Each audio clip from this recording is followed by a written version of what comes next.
Welcome back, guys. As I asked you on my Instagram channel, which is where all the fun happens, if you're watching this somewhere else, you submitted your oil-related questions to me, and I have some answers for you. So without further ado, let's get started. Question number 1. Do you suggest sticking with the OEM's supplied service intervals or going off of your oil analysis results? Was basically the question that I got. And I would say always, I have to be politically correct and say, you always want to take your OEM service interval recommendations into consideration. But when you have oil analysis at your disposal, that is going to be way more accurate and specific to your machine. It's like following the CDC's guidelines for health for this age range, this gender, so on and so forth. But if you went to your doctor and you got your specific blood drawn and your labs back, you are going to have a really specific set of numbers and data and things that you can now make your lifestyle changes to, right? So it's the same thing with your machines.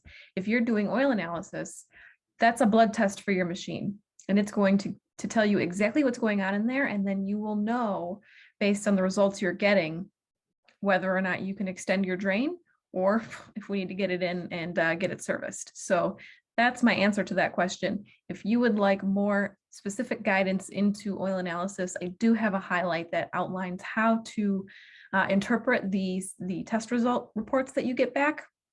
I love oil analysis, so maybe I will do a video just for that soon. Question number 2. Switching from a conventional oil over to a synthetic, will it cause leaks? Why will it cause leaks? Can we get deeper into this? Okay, so synthetic. First, you want to think about the differences between a mineral oil, a conventional oil, and a synthetic oil.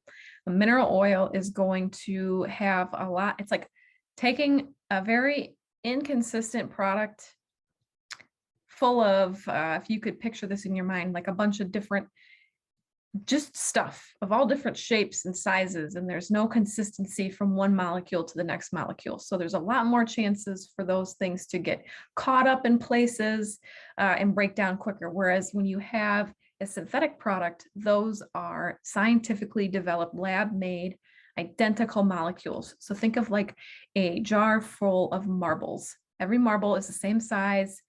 They're all going to roll around each other and next to each other a lot more easily. And yes, with that, because they are just in general more slippery, you may have some leaking. Now, the oil is not causing the leaks. This is just a more slippery product that is going to maybe find some gaps in your system. Whereas the conventional product, a lot of the times the conventional product will actually kind of fill in those gaps and stop leaks from happening. So when you are switching from a conventional to a synthetic, sometimes that new synthetic product that you put in there, it's really going to go in there. It's got a lot of detergents in its package, it's additive package. So it's going to go in there and clean things up. So it's going to find some of the old junk and that old mineral oil that's gotten stuck in those gaps in your system. It's going to clean them out and it's going to pull them into suspension, which is what it's meant to do. Any contaminants that get into your system, a good oil is going to pull it into the oil flow and suspend those in there so they're not actually getting stuck places and causing more wear. Hopefully that makes sense. Yeah, it says the notes I took, mineral oil additives over the years might tighten up any gaps. So it's just something to think about when you are switching from a conventional to a synthetic, especially if you have older equipment. Yeah, you may find some of the gaps in those systems with this synthetic product, and you might see a little leakage. The benefits that you're going to get with a synthetic, I still think outweigh the chance for a little bit of leakage. So that's my take on that one. Question number 3, thoughts on Kirkland Brand oils and, you know, those similar products that fall under these non-major brands. That makes sense. Anything that might not be Shell, Chevron, Castrol, so on and so forth. What is my opinion on those? So when you're talking about Kirkland specifically, Costco is such a big brand. They are going to want to make sure that they have a quality product, right? And they only align themselves with products that are going to move because they don't want to sit on a lot of dead inventory. So they're not going to utilize something that is garbage. In my opinion, now all of this stuff is secretive, but they probably, I believe it depends on the time that you go in, but they usually will only carry one brand of branded products. So this week it might be Shell, next week it might be Chevron. They are going to probably seek out those guys and say, hey, we want to have an offering that is something that we can put our Kirkland name on. We'll take your product and just label it with our name. So it's probably the same exact product, just under their name. I'm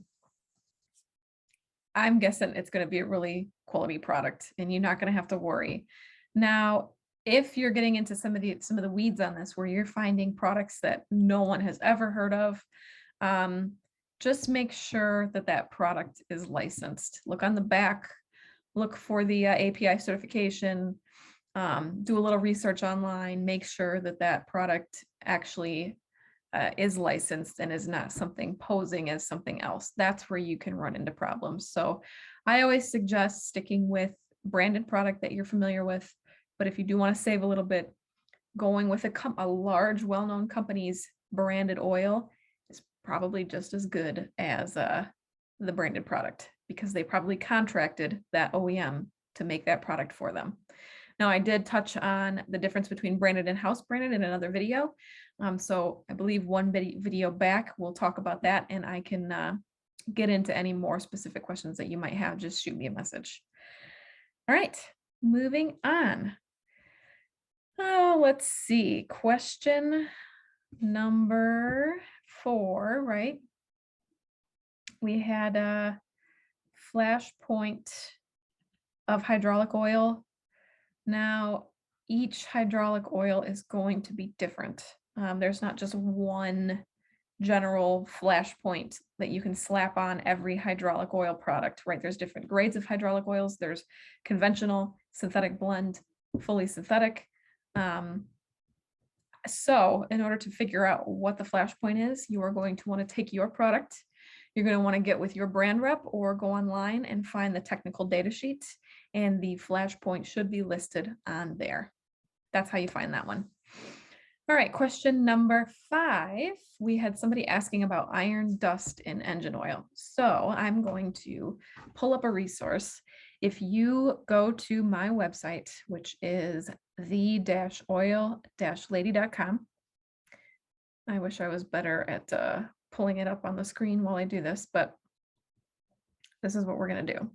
I have a bunch of resources. So if you are on your phone, you're going to scroll down to the bottom, and there is a wear metals chart. So you're going to click on that. And when that opens up, it's going to tell you all the different types of metals that you might find in like an oil analysis report, including iron. And it's going to tell you all of the likely places that this contaminant or this wear metal could have come from. So in the case of iron, you're looking in an engine, if you're finding this in an engine versus a transmission or a gearbox, a hydraulic oil system, et cetera, et cetera. In this case, we're talking about the engine. That could come from your cylinder liners, rings, gears, crankshaft, camshaft, valve train, oil pump gear, and wrist pins. At least those are your main sources that you'd want to look into. So that lube chart, that can wear metals chart, again, is on my website, and it has a lot of great information on there. I will put the link in the notes. All right, question number, what are we on, 6 here? Oil prices, my thoughts on oil prices in 2022. Well, I don't think it's going to be as crazy as 2021. This is I'm going into my, 10th year of doing this now, and I have never seen anything like what happened in 2021. We had a price increase almost every month, and typically in a normal year, you get maybe 2 to 3 a year. So that was just nuts with inflation, with the shortages, with everything that went on. Did a video about that stuff too. In 2022, we saw one right at the beginning of the year, and now we just announced, or there has been an announcement from a lot of the oil majors that another one is coming at the beginning of March, end of February. So get with your provider because you will likely be seeing an increase on your products here very soon.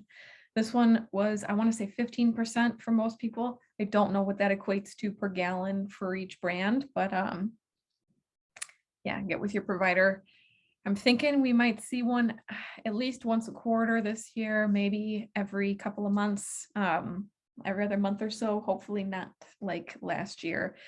We're supposed to be getting a more level supply of products as the year goes on. Right now, we're still having problems with shortages of heavy duty products. I do know that DEF is supposed to go wild this year. I think there's going to be some big shortages and it's going to drive prices up.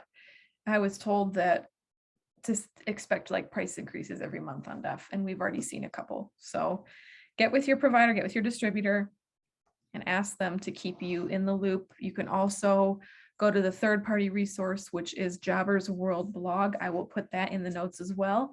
That's a third party who is not tied to any major, any distributor, that actually reports all the increases from like an unbiased perspective, if that makes sense. It's a great resource. All right. Well, we are question number 7. Am I losing count here? Sorry if I am. Okay. Thoughts on lighter viscosity oils in the winter time? Yes, yes, 1000 times yes. All right. Obviously we know temperatures have an effect on liquids. So if you are in the hot summer, that tends to make a liquid lighter. It stretches it out. It's not quite as heavy, if that makes sense. So you want to make sure you are counteracting that, the naturally occurring lightening of that product by using maybe something a little bit heavier in the summertime. Whereas in the wintertime, you have the opposite problem. So in the wintertime, things get heavier, they gum up, they slow down. That's why you have like fuel gelling problems and things like that people have to deal with. So in order to counteract that, you want to use a lighter product. And the payoff that you're going to get is when you start that engine, it pushes that product up into the engine, into the areas that need lubrication faster. So they're going to get to those points and start doing their job quicker, whereas a heavier product is going to take time. So potentially more damage can occur right when you start that engine up.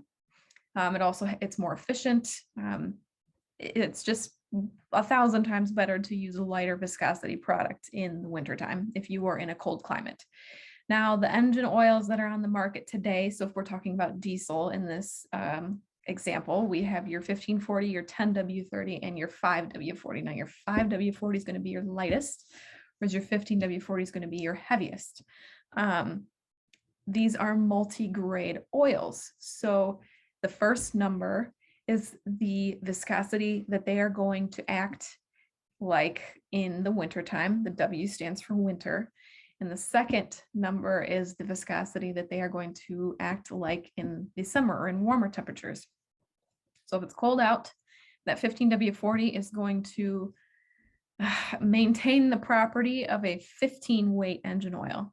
And then in the summertime, it's going to maintain the properties of a 40 weight engine oil. Because in the summertime, we need it to thicken up a little bit. We need it to protect better in that heat.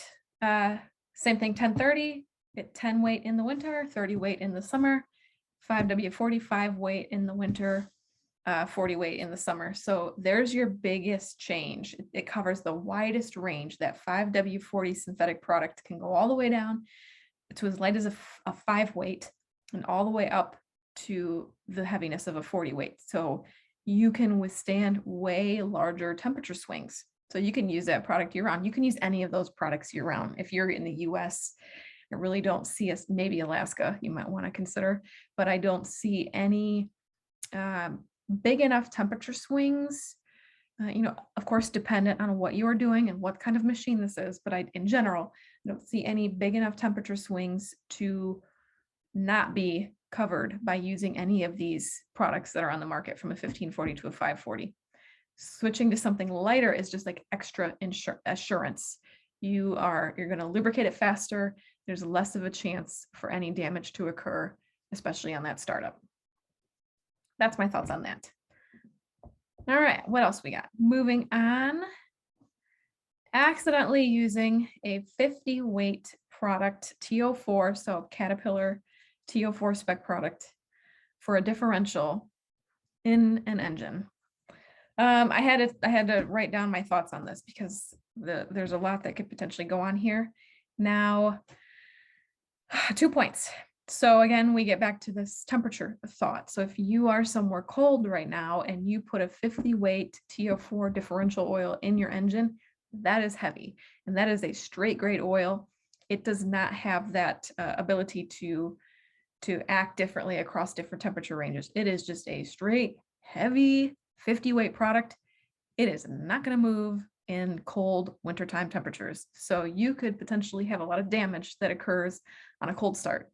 Now, thinking aside from that, your second point would be that the differential product is going to have a whole different additive chemistry in it. It's not meant to go into a engine where combustion is happening. So it doesn't have the additive chemistry to protect against that type of application. So it's not going to have your detergents, maybe not your dispersants. It's not going to have nearly the acid neutralizers. Because again, you don't have that combustion in an axle or in a final drive in that differential. So if you put it in there and it's very temporary, I think you'll be okay, but you want to change it absolutely as quickly as possible. Yeah, or if you also if you topped off, so let's say you didn't do a full drain, it wasn't taking all of the engine oil out and putting all differential oil in, and it was just a top off. Hopefully your sump is large enough to where it'll dilute that and you won't notice the effects as much. But again, I would definitely suggest swapping that out as soon as you get the chance. Now, I had someone else submit a question outside of the question box that I put up that I thought was something that I should touch on. And they had asked me, in a non-roller engine circumstance where there's more sliding friction that's occurring, which has the potential for a worse type of wear, more wear, you might want a higher zinc product, right? Because zinc is your key ingredient in your anti-wear chemistry. Now, I would say, so every engine oil, again, that is certified, that's a good quality product that's on the market, is tested and developed for both that roller and non-roller style engines. So both your rolling friction and your sliding element friction. They're both fabricated, formulated with enough zinc properties in there to cover and prevent that wear from happening, that damage from happening. They had asked me if it was smart to add, they were adding an additional zinc product to their engine oil to help. They thought they were, the thought that people have usually is more is better, but in the case of chemistry, more is not always better. Just like when you're doing your coolants and your antifreezes, more antifreeze in the concentrate with your water is not going to get you more freeze protection or more cooling protection. It can actually do the opposite. So in this case, taking a product that has been rigorously tested and developed, that additive package is tip top and perfectly balanced for what is going on in that application. You are throwing that chemistry off by adding another product. I cannot recommend doing that. And like I said, engine oils today are formulated for both of those different types of engines, and you're going to get the protection that you need. Now, again, making sure that you're using a licensed product, a good reputable brand will definitely help make sure that you have that protection as well. So that's it for the Q&A. I'm going to do this again. I love doing these. They help me learn when I don't know the answer to something. So start thinking of your questions and I will put another box up soon. Thanks, guys.